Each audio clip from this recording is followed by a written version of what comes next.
Ladies and gentlemen, welcome to day 3 of TalkAUTO 2020, our new format, our stay-at-home edition. And today, our speaker is John Sederstrom, who's the Managing Director of Strategic Initiatives at JD Power. And before we get started, I just wanted to, again, if you can go to the next slide, John, just again, thank our sponsors this year. Really, without their support, this wouldn't have been possible. So Simtech Dealer Services and Scotiabank, Bank of Montreal, Moto Insight, Safeguard, CIBC, LGM, and IA Dealer Services and IA Auto Finance. So thank you very much. So we're very lucky to have John with us today, and the time could not be better to talk about digital retailing. I think it wasn't too long ago, digital retailing was a nice to have, and in the last 7 months, things have changed a little bit. So John is the Managing Director of Strategic Initiatives for JD Power's Global Automotive Division. So in his pleasant role, he focuses on digital disruption and how it affects customer interactions with dealerships. And he's been with JD Power for over 14 years in numerous roles, including 5 years partnering with OEMs and dealers in Brazil. And I checked, he refused to do this presentation in Portuguese today, despite me offering that up. So John will be, John's speaking today from a secret location somewhere in Colorado about this exceptionally timely topic. And digital retailing has received a ton of attention recently, both as an industry disruptor and more recently, perhaps the only way to sell a car during COVID's stay-at-home orders. And despite all this attention, it's not always clear what we mean when we say digital retailing as an industry, and nor is it obvious what purchase steps you can and can't do online. So John's going to talk today about insights into the leading digital retailing platforms and how they're being used by key industry players to augment the consumer car buying experience. And without further ado, ladies and gentlemen, John Sederstrom. And if you have any questions, there is a chat box within the application today, and you can type them out there, and we'll deal with those at the end of the presentation. And thanks again, John, for being here today. Very good, Brian. Thank you very much. And before we get started, I just want to promise, because Brian was making fun of me before we jumped online here, I am not wearing the same shirt that I was wearing in my cover photo there. This is a different one. I just apparently have all shirts that look the same. So with that out of the way, let me just say good afternoon, everyone. Excited to be here today and very much appreciate the opportunity to participate in this year's TalkAUTO conference. As Brian was saying, over the last 12 months or so, the topic of digital retail has been everywhere. It had already been identified as an industry disruptor, but the coronavirus really pushed it to the center stage. And yet, despite all the attention that it's gotten, there really has been surprisingly little time spent discussing what digital retail means and exactly how it has been implemented. And that's what I want to do this afternoon. I want to start by reviewing some consumer data, both preferences and behavior, from JD Power as well as some other companies. And I want to do that to quantify the impact of COVID. And then I'll spend the bulk of our time introducing our new digital retail platform assessment and share what we see as some of the most important takeaways from our work. Number one being, what are the different approaches to digital retail? And number two, how do they differ, or what are the variants among OEM dealers and third-party websites? And then I'll end with some conclusions, what it means and where we go from here.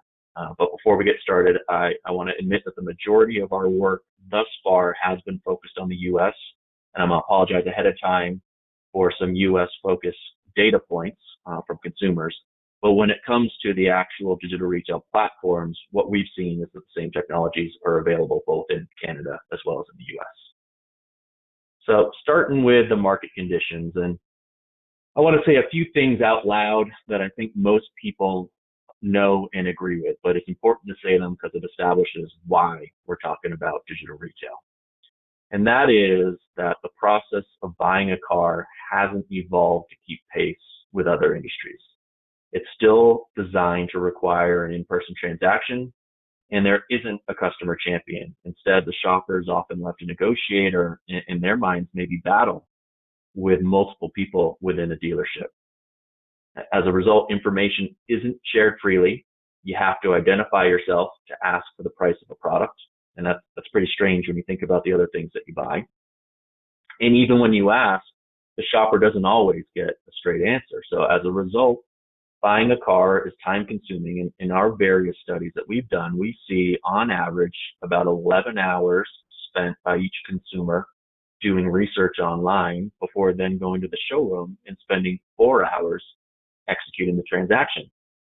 And what's weird or interesting is that we don't really see a relationship between those two activities. It's not like a consumer can spend 15 hours doing research in order to cut their time in the dealership in half. It's not the case. They're independent. No matter how much time is spent doing that online research, it more or less ends up with 4 hours in the dealership. So that's a real hassle. And due to the unpleasantness of that experience, we've seen consumers increasingly say that they would like to buy a car online. In our U.S. new auto shopper study from last year, which is pre-COVID data, almost half, 43% of consumers said that they were willing to do everything online. And that implies that more people would be willing to do individual steps online. And yet, despite that stated interest, our 2019 SSI, or Sales Satisfaction Index study, which again is pre-COVID data, showed that 95% of buyers eventually did visit the dealership. So that leaves 5% that didn't. And I would say that less than 5% are the ones who did an online transaction, because that 5% includes people who use brokers, right? So it's probably somewhere around 3% of U.S. consumers were doing online transactions before COVID. Very little, and certainly a big gap between that almost half saying they want to do it online and almost none actually doing so. So why weren't consumers saying, or why weren't they doing what they said they wanted to do? And we see 3 reasons why there was a large gap: the dealer, the tools, and the consumer. And I'd argue that dealers are the biggest contributing factor because they have the most control over the experience. And many still understandably prefer to sell face to face. It's the way that they've successfully set up their businesses to operate. They understandably don't want to put their profitability at risk. And up until the coronavirus, they didn't really have a compelling reason to test out digital retail. But the tools matter as well. And what we've seen in our work is that the digital retail platforms were built to satisfy their client demands. And in this case, their clients are the dealers largely. And since most dealers didn't want to sell completely online, the tools generally didn't provide an end-to-end experience. But of course, consumers are part of the equation as well. And while many say that they would like to buy a car online, I would guess that there's a decent percentage that at some point decide they want to physically visit the dealership, they want to see and touch the car, they want to do a test drive, and maybe they prefer to fill out a credit application online, credit application live in the store rather than online. There also could be a cross-section of consumers who don't even know that online purchase options are available because they really aren't marketed very widely. So all 3 of those would be contributing factors. And in our opinion, the biggest influence is coming from the dealers. But regardless of how that responsibility is shared, COVID changed everything, right? When stay-at-home orders came, everybody was forced to react. The dealers who didn't have a real reason to test out digital retail beforehand now did. The platforms in response were forced to speed up their product roadmaps and release a whole wave of features and functionality that they hadn't planned on releasing for 6 months or so. And consumers, if they were still in the market to buy a car, they were compelled to try doing it online. And we see the impact of that change. And this is data from Auto Trader, that on a survey that they did during the initial stay-at-home orders, and they saw that 62% of consumers were saying that they were more likely to do parts of the purchase process online due to the virus. So that was stated intention, like we saw at the beginning of the presentation. And we have data on actual behavior as well. So this year we added a number of questions to our sales satisfaction index study to capture digital retail activity. And that study won't publish until next month, but we do have some preliminary data here with the green bars in this chart representing consumers who bought a car in January or February of this year, and the blue bars being consumers who bought in March or April. And then down the list there are a lot of the steps that a consumer could do online to facilitate a car purchase. So building and pricing a car, browsing dealer inventory, selecting a vehicle from inventory, agreeing on a purchase price, getting a trade-in value, credit approval, reviewing F&I products, and completing the paperwork. And across the board, with the exception of the first one, building and pricing a vehicle, you can see that the blue bars are longer than the green bars. So activity went up during March and April. Now, why did build and price go down? We're not entirely sure, but that could be related to a lack of inventory and just the lower value of building and pricing at that point. But most importantly, you see selected a vehicle from inventory went up 12 percentage points and received credit approval went up 7 percentage points. So that's a meaningful difference over the pre-COVID data that we showed before. And our findings are consistent with some research that Google did with Kantar in March as well. They showed that nearly 1 in 10 of car buyers in the U.S. said that they made their purchase online during March. So that's 2 times our rate that we had from before COVID, a significant increase. But yet at the same time, it does indicate that there is still quite a ways to go before consumer intentions truly approximate consumer behavior. In order to make sense of the market, define what digital retail means at this point in time, identify what tools offer what functions, and better understand the true drivers of that gap in consumer behavior, we conducted an expert-led assessment of the digital retail space. We looked at about 30 of the leading online purchase platforms, and that included tier 1 programs like Honda and Acura, FCA, GM, Lincoln, Mazda, Mercedes, Toyota, and Tesla. It included about 15 of the leading tier 3 or dealer solutions and 8 third-party websites, standalone websites.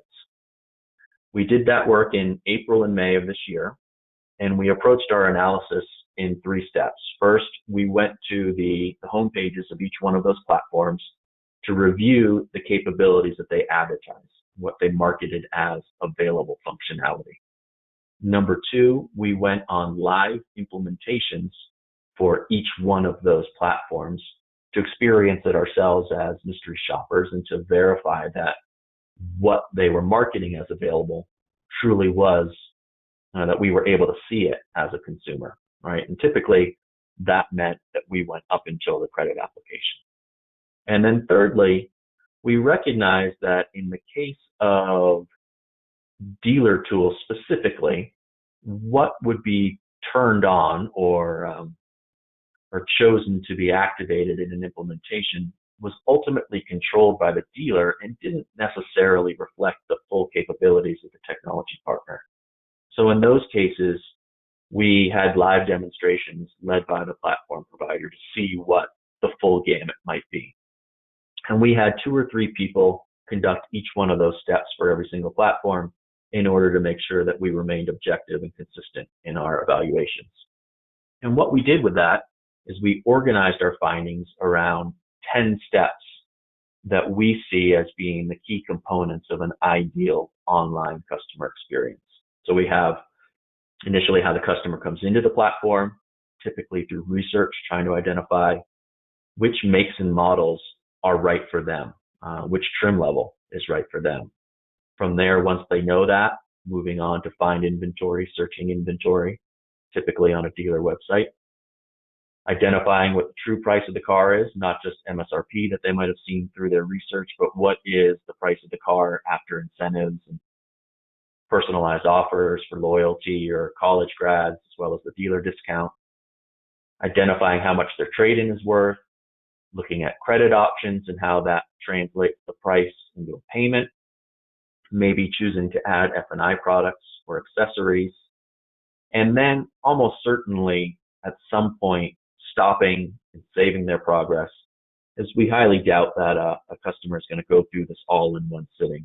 So they'll want to save what they've done and then pick up later, either online again inside the platform or perhaps transitioning to the showroom.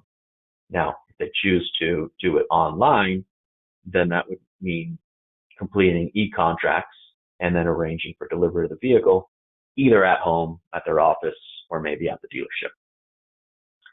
And when we look at this, we had a very quick takeaway, is that selling a car is really complex. It's way more complicated than Amazon selling a book online, because ultimately, in order for a consumer to buy a car online, they have to know the real price and how that translates to a monthly payment. And there's a lot of inputs that go into that. So you have a real car price, not just an advertised price. You have a guaranteed trade value that's needed, not just an estimated trade value. You need a real financing or lease offer, not a theoretical loan based on me, the consumer, telling the platform that I have perfect credit. And then you need taxes and fees based on the customer's postal code, not where the dealer is located, right? And a lot of the platforms that we spoke to, they said that they had end-to-end solutions. They said that they had penny perfect pricing, but if they were missing any one of those items, they didn't have it all. And then even if they had e-contracting, they wouldn't have all the information that they needed in order to put in that contract.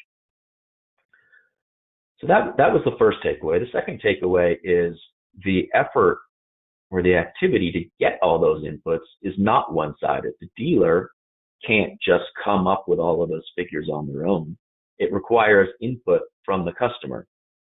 And you can't immediately start asking a customer to start submitting information online, right? They may not be ready to tell you where they live right away.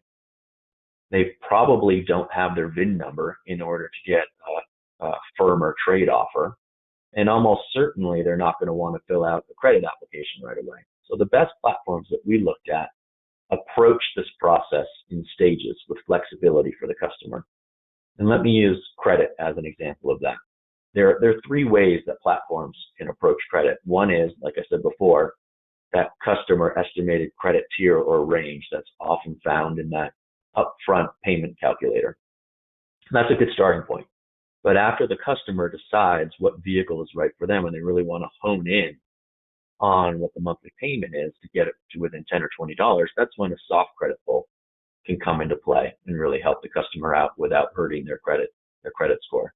And then only at the end, when they've indicated that they truly are ready to buy, would you present the full credit application and ask the customer to provide all of their information. But again, very few platforms that we saw offered all three of those options for credit. So that was the work that we did in March and April of last year. And we are repeating the exercise now. What we're seeing is that there was that wave of functionality improvements that I talked about earlier that was released during the height of the stay-at-home orders. And not a ton has changed since then in terms of platform capabilities. What has changed, however, is the number of platforms that are on the market. Specifically, the number of automakers who have launched branded solutions, as well as the number of third-party websites that have begun to introduce digital retail capabilities. So now we have 45 platforms that we're evaluating, which is a 50% increase over the second quarter. And what I want to do now is I want to go through each one of the columns here, starting with OEMs, then dealer solutions, then third-party websites, and talk about some of the takeaways that we have for each one of those categories. So let's start with OEM programs. And typically when we're looking to evaluate the market, we like to separate OEMs between mass market and luxury brands. But that's not really the big differentiator for digital retail. Instead, we see bigger differences between the new companies, Tesla and Polestar, with the traditional players, the rest of the industry. The first area where Tesla and Polestar are different is in the design intent. While most OEMs have taken that traditional sales process, what happens in a showroom, and transported it or translated it for online, Tesla and Polestar seem to have started with more of a blank slate. They have looked outside of the automotive industry for more general online retail best practices from companies like Amazon or Apple, and they've adapted those practices to sell, or in many cases, to order cars online for those two brands. The second way that Tesla and Polestar are different is the lower focus, or in some cases, in Tesla's case, a lack of focus on the dealership. Instead of emphasizing the dealer as the place of sale, like all the traditional OEMs are doing, they are emphasizing the brand website as the place to transact. And of course, traditional OEMs are very careful to still focus on the dealer as that place to transact, because that's legally what's required, and that's what's proven successful over the years. And from our perspective, neither of those approaches on its own is the full solution. We think that the best platforms are going to take practices from both the dealer showroom and online retail. I mean, we love the look and feel of the Tesla website. We are very impressed with how easy it is to order a car in 5 clicks, right? You choose your model, you choose your exterior color, your interior color, you choose whether or not you want autopilot, and then you order. That's it. But the process doesn't take into consideration some of the key financial elements that are inherent in a car sale. They don't identify what the sales tax is going to be. They don't give you the trade-in valuation, and they don't allow you to see credit offers until after the order has already been placed. And for most people, those are critical factors in making a purchase decision, right? So that's where we think that automotive first experience is very useful and necessary. And then in regards to balancing the OEM website, dealer website, and showrooms, we'd argue that the best customer experience are those that are omnichannel, right? The ones that offer the same experience no matter where the customer is. And in Canada, Genesis is doing this using the Moto Insight platform in all 3 of those locations. And this consistency should be good for the consumer, as it reduces the likelihood that they have to repeat purchase steps and waste any time. Now, setting Tesla and Polestar and Genesis to the side and thinking about the traditional OEM approach, most OEM programs thus far have been pretty conservative. They've limited the functionality initially available and focus more on linking pre-existing shopping tools to create a singular, more linear experience. So if you think about a website from 3-4 years ago, you have click to build in price, click to search inventory, go somewhere else for a trade estimate, to see specials, and or get pre-qualified. Now those are all one integrated experience, right? But if you notice, I said estimate trade value. And the payments are also estimates. And this use of estimates ultimately leads the consumer to connect with the dealer to get specific numbers and do the transaction. And we suspect that has been done purposefully, as OEMs are looking to gain dealer approval and participation in their programs.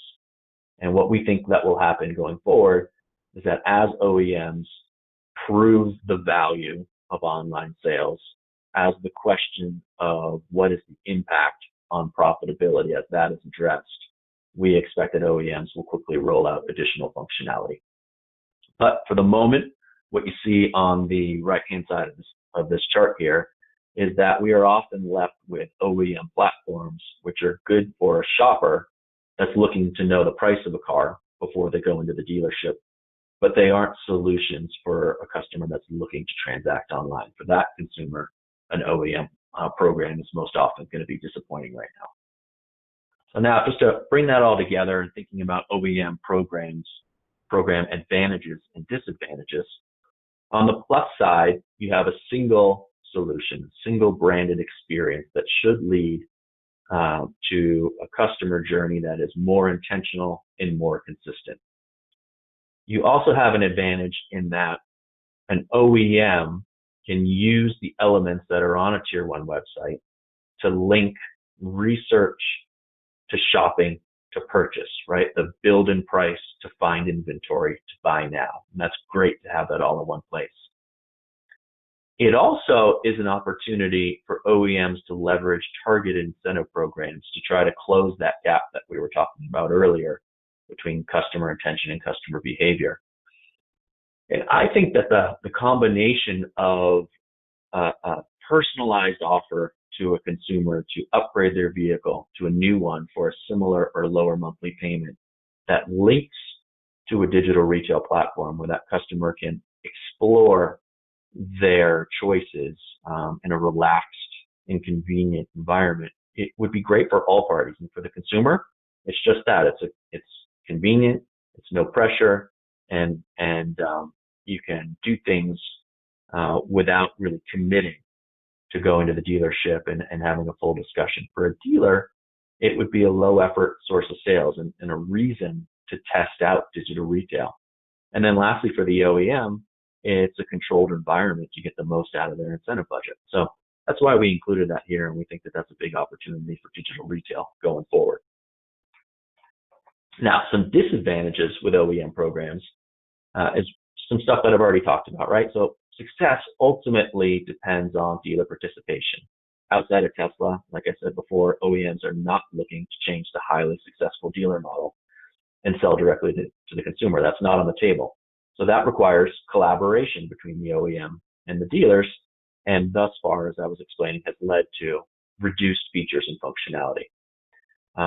So it is not yet digital retail to the full extent. Now, let's talk about the dealer solutions. And this is the category with the largest number of competing technologies. In fact, several of the platforms that you see here have been also chosen by OEMs to power their tier one tools. So you have Lincoln, for example, is using AutoFi.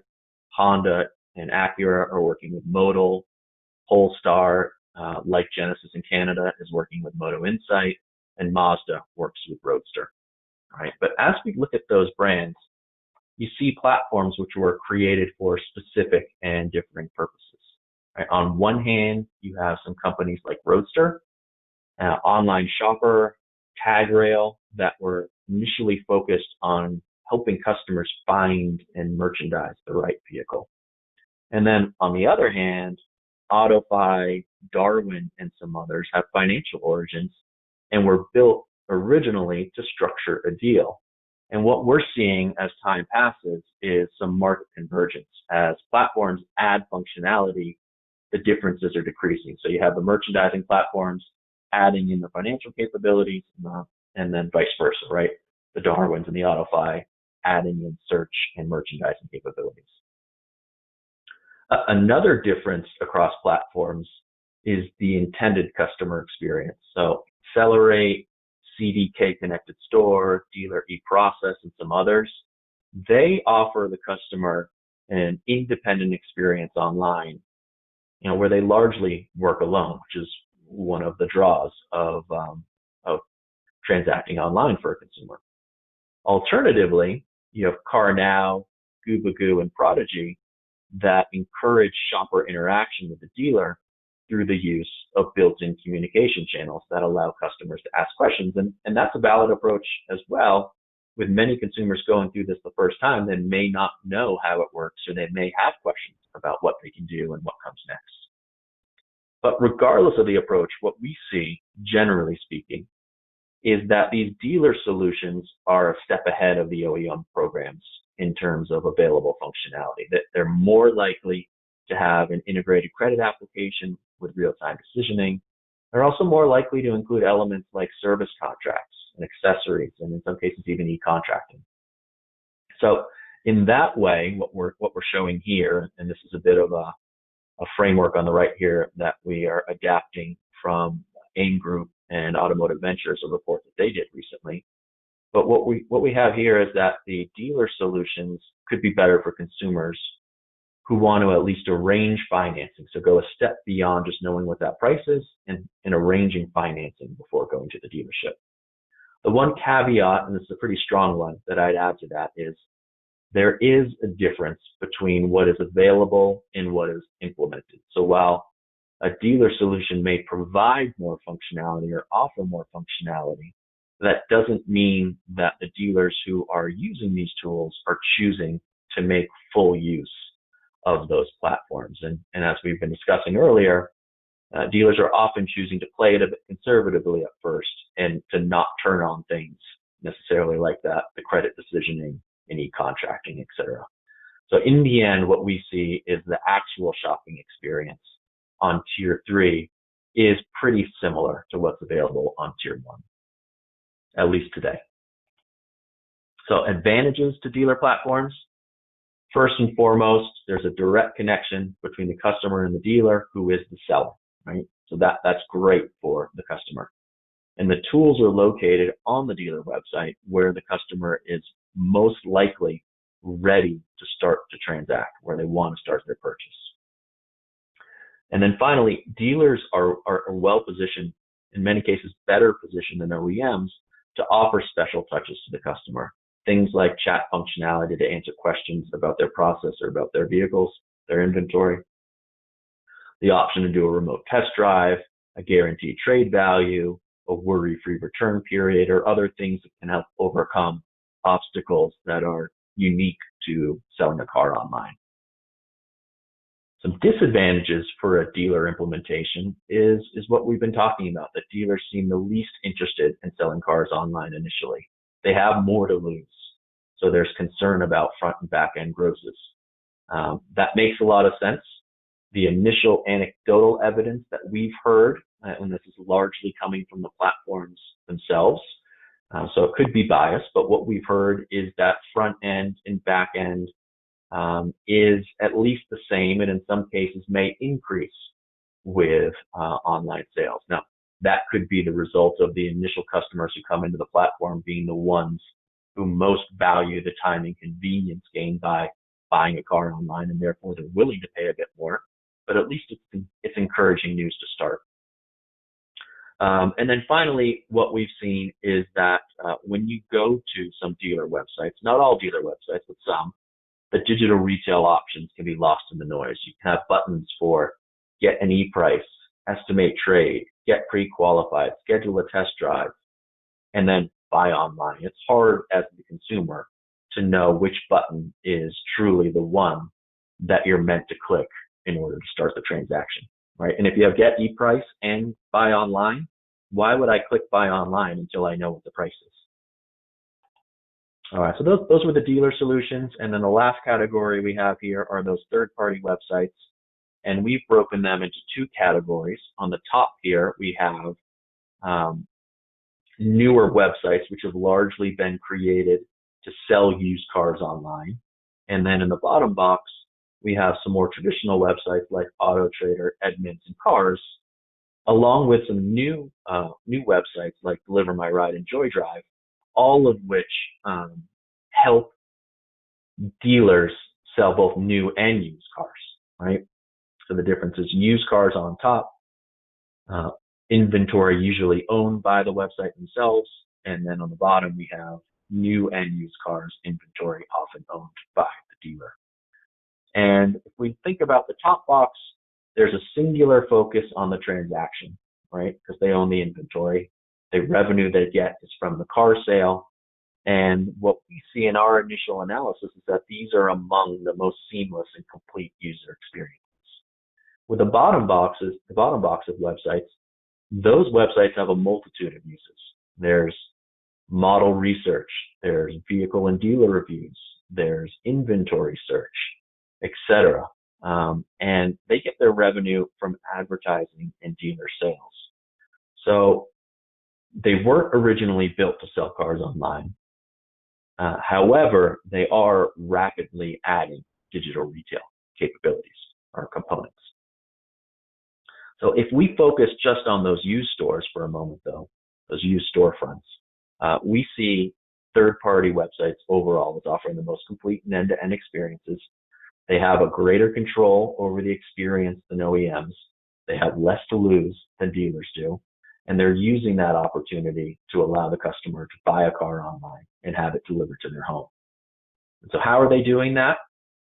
Well, they are, number one, they're more likely to provide pricing information, complete pricing information, without asking the customer to identify themselves first, right? And therefore, you don't start getting calls and emails just because you want to know the price of the car. These websites are more likely to guarantee the trade-in value, right? Which ultimately you need a firm value to put in that contract and to identify what the real payment's going to be. They're more likely to offer worry-free return periods as well. Now, they can do that because they own the inventory and they're working with used cars, but it's still a bonus that they're able to do. And in the end, they're the best at facilitating online sales. Now, those more traditional third-party websites, they have some challenges. They have, in some cases, disconnected experiences on the same website. You have that research area, which may not be linked to the inventory search. It may look totally different as it was designed at a different point in time. And then obviously you have estimate tools as well. But as you start to get into that inventory and start estimating the price and payments, you'll see in some cases that only a fraction of the available inventory comes with those newly introduced digital retail functions. So as the consumer, you need to try to parse through it yourself to figure out, hey, if I want to use, start the process online, I need to filter out and only look at cars that have that functionality. And then creating even a little bit more confusion, some of these websites are offering special COVID services like buy from home, where you can do remote test drive. But those services are not part of the website's offering, even though they're marketed in some cases as such. They're really services being offered by some of the participating dealers. So as a consumer, you might come onto the website and you're looking to organize those activities, but in reality, you need to reach out to the dealer separately to organize them. All right, so that was a lot of information, and I just want to move on to some conclusions now to help it make sense.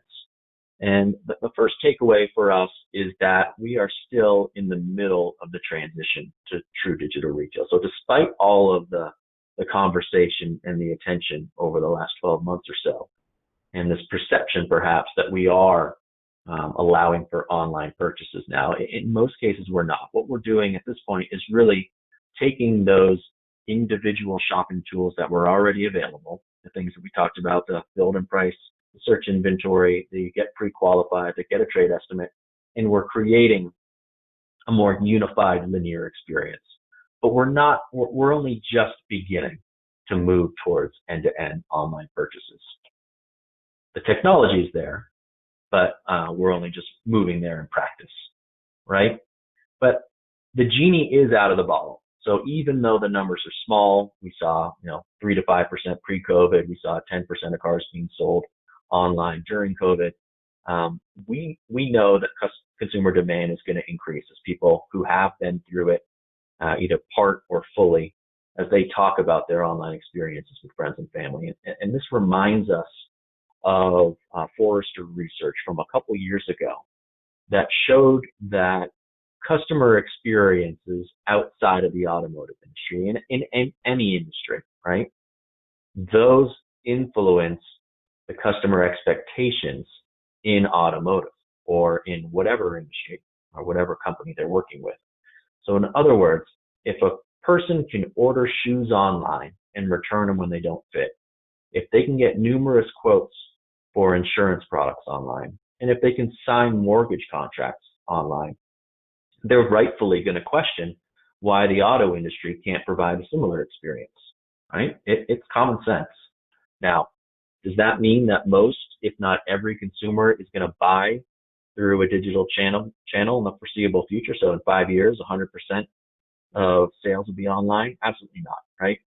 You're still going to have a lot of consumers who prefer to go to the showroom at some point to test drive the car, to negotiate the price, to ask questions. And maybe they go back home and they do the transaction online, or maybe they do the transaction in the store. But it's certainly not going to be everybody that is looking to buy a car online.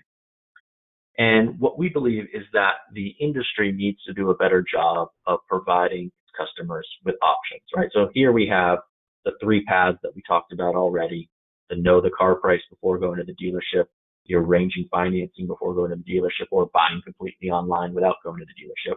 Again, this is an adaptive framework that we are borrowing from the AIM Group and Automotive Ventures in a recent report that they did. But the point is that a larger percentage, well, not everybody's going to want to do everything online. A larger percentage of customers are going to want to do part of the process online on their own.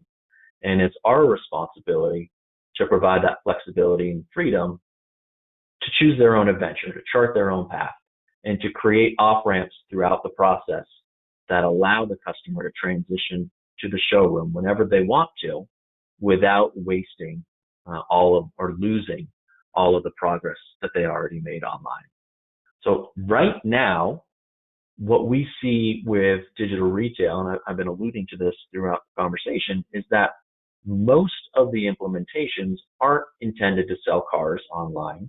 In many cases, we would consider them to be enhanced lead forms in disguise that are looking to have consumers provide more information about themselves and what they're looking for before clicking send and sharing that information with the dealer, and ultimately going and meeting with the dealer face to face to move from estimated numbers, price and payment, trade value, etc., to real numbers.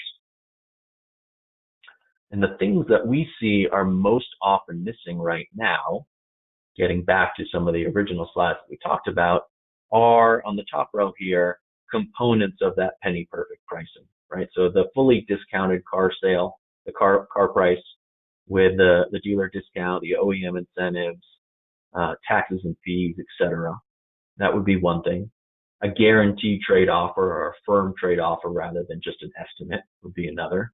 And then finance and lease offers, real finance and lease offers inside the platform that the consumer can choose from. So that would be one group. A second group, once you have all of that information, what is often missing is the opportunity to do e-signature. Now, when we started our work in March and April, in March really, we had platform after platform tell us that e-signature is just too difficult, can't be done. You know, there's national laws, there's provincial or state laws, there are dealer group practices and specific forms that they like to use, and you can't account for all of those things in an online experience. Now, as a reaction to COVID, that story changed quite a bit, and many of the platforms started rolling out e-signature capabilities, sometimes inside the platform itself, more often with an external experience through Route 1 or DealerTrack. So it can be done, right? And our guidance, thinking about it from a customer's perspective, is that whatever you can do online is a plus, right? I'm willing to admit or accept as a consumer that I may not be able to sign every contract online. But if I can review all of those papers ahead of time in pressure-free environment of my home, that would be a benefit to me. And if I can sign half of the documents online, that would be a benefit to me. And then whatever I do at the closing, at delivery, that's less than I had to do before, so it's a positive, right? And then lastly on this page, we have some logistical elements like test drive and return, right? If you think about what are the two biggest stumbling blocks right now with selling a car online, I would argue it's needing to do a test drive and then getting that guaranteed trade value. And one way around the need for a test drive is to offer a worry-free return period. Much more easily done for a used car than a new car, but there are dealers who are doing it for new cars as well. Now, as I've alluded to before, we see through our analysis that these new third-party websites that are designed to sell used cars online. They're offering the most complete experiences, Carvana probably being the best. They are built without legacy constraints to hold them back. They are therefore designed to optimize the online buying experience. And they are bringing in automotive expertise. So they are including things like guaranteed trade values right in the purchase process. It's not like Tesla where it comes afterwards. So those are the experiences that are garnering the best results in our assessment, and what we would recommend for those of you out there looking to benchmark yourselves, take a look at those as well. Now, does that mean that OEMs and dealers are forever going to be behind those third-party websites? That certainly doesn't have to be the case, right? I think the ways that OEMs and dealers can catch up is by starting to define what the intended brand experience is meant to be, right? And then identify the best platforms that fit that desired brand experience. And I think it's important to note that there isn't a one-size-fits-all platform, right? For some brands, tier 1 is going to be better. For some brands, a tier 3 choice is going to be better. For other brands, having that tierless opportunity where the customer has the same platform, whether they're on the OEM or the dealer website, is the best. It's going to vary depending upon the circumstances. But the important part here is that OEMs and dealers work together to make those decisions and to solve those complexities, like how to address test drive, how to address delivery, guaranteed trade values, etc. That the two parties work together to figure those things out in order to start selling cars online more completely, because that's what consumers are increasingly going to ask for. All right, so with that, let me conclude the presentation piece and open it up for questions. Thank you, John. That was that was very thorough, and I think we had about 300 people listening. I'm sure we can hear them clapping, right? I think. Of course, yeah. Yeah. No, thank you very much. And we did have some questions, not surprisingly given the topic. So the first one here is that it's a really good question about how much people pay. So the question, I'll just read it verbatim. So one of the disadvantages with digital retailing is the customer is likely paying MSRP. It's interesting to see if you agree or disagree with that. But then the second part of the question is, how can best price with competitive dealer attention exist within digital retailing so the customer can order end-to-end online with the best possible price? Yeah, so I guess I'd answer that in two parts. One is that it does make sense to me intuitively that the first customers who are buying online are the ones who are most eager to do so, right? They are the early adopters. They are the pioneers who want to try out the new technology. They may value that savings of time and that convenience more than the average consumer would do. And so it would make sense to me that initial group of shoppers is willing to pay a bit more online for that online experience. But it doesn't have to be the case for everyone. There are plenty of dealers out there who are implementing these platforms that are showing MSRP with a dealer discount, with the OEM incentives, et cetera, et cetera. The opportunity to add in a recent college grad or a military discount as well. So that can be done.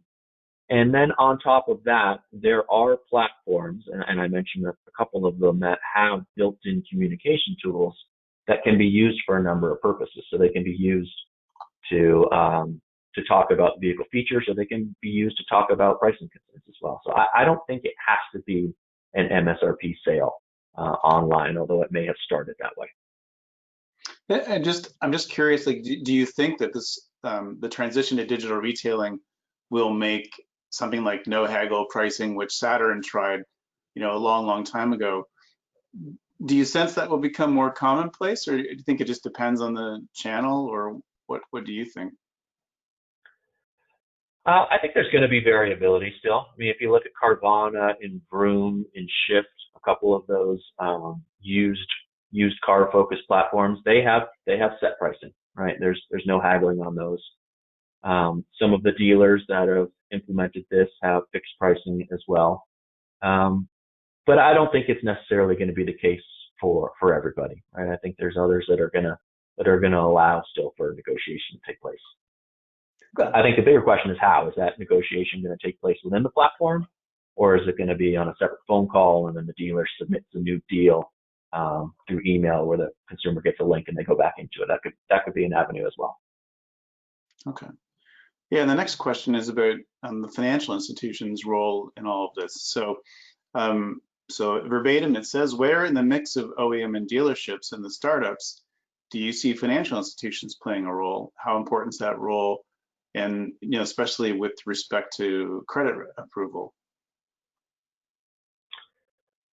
Yeah, well, in order to do the online transaction for either a financed or a leased vehicle, you can't do it without the bank involved, right? So there needs to be a formal connection between the platform and the lender, and there needs to be a formal decision for that loan or lease offer. And most commonly, the way I've seen it done at this point is the platform will have the credit application housed inside their technology, and then it's routed to the banks of the dealer's choice as set up in either DealerTrack or Route 1, right? And so it differs from platform to platform whether the dealer looks at that application first and routes it, and then looks at the results before sharing back with the consumer, or if it's all done in an automated process. But I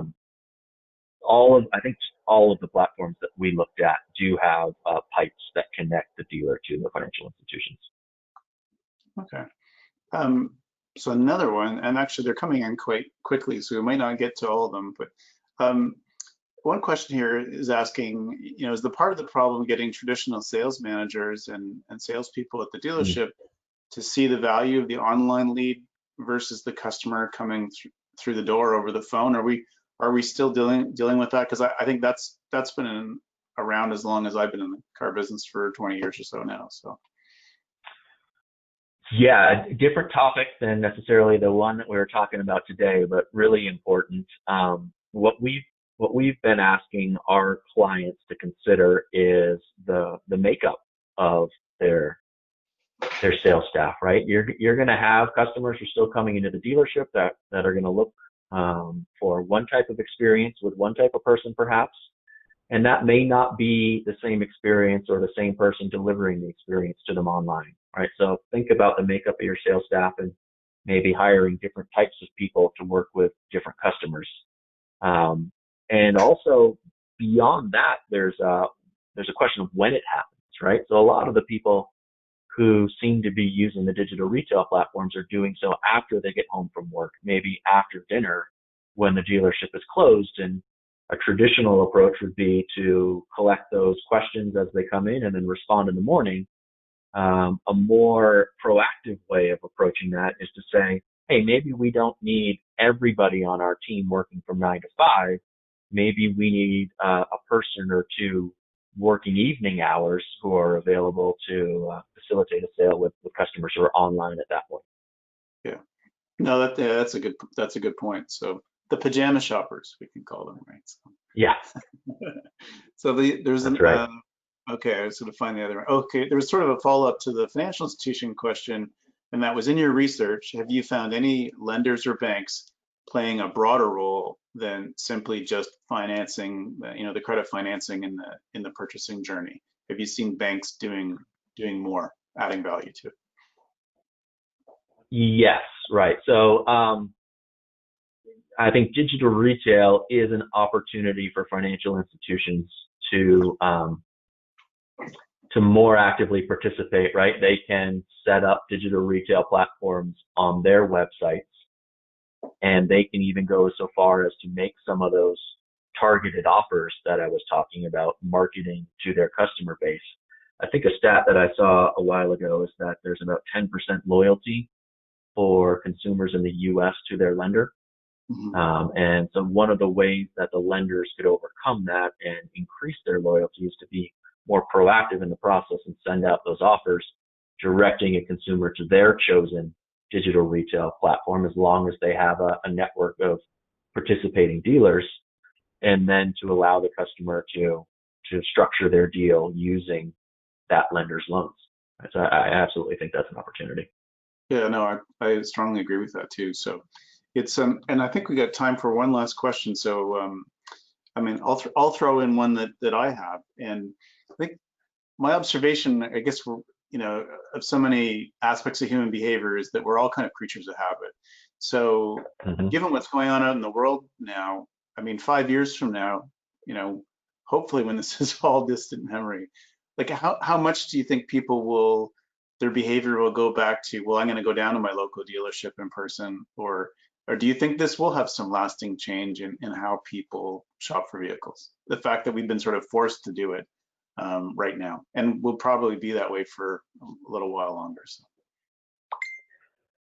Yeah, so if you, getting back to that SSI data that I was talking about earlier and how we saw online activity increase in March and April versus January and February, we have collected for May and June as well. And we started looking at that. And those levels of activity, when more states started opening up in the US, showed that online actions went down from their height in March and April, but they were still higher than was the case in January and February. So that's a very short-term look.